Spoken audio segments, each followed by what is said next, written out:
In this Let's Take a Moment, I want to talk very briefly about the differences between continental and oceanic crust, because this is important. We kind of discussed it in the previous chapter, but I want to be sure that we really understand. We know that the continental crust is very thick. We know it's thick because it's above sea level. We know the oceanic crust is very thin. It's thin because it's below sea level. Now, this is where things can get confusing. Because the continental crust is thick, most people would assume that means it's heavier.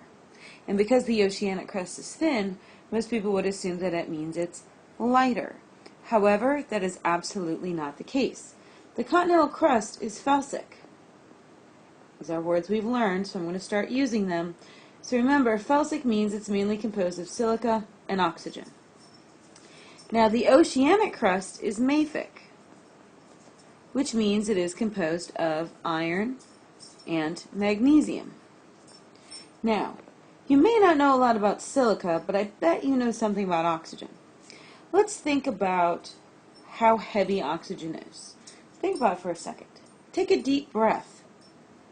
You just breathed oxygen. Oxygen is a gas. These minerals are very light.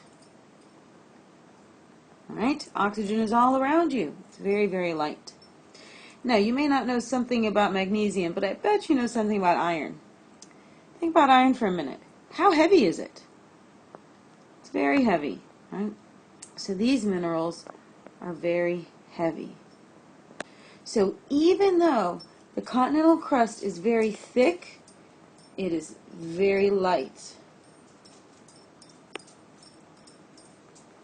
And even though the oceanic crust is very thin, in some cases only 7 miles, right, deep, it is very heavy.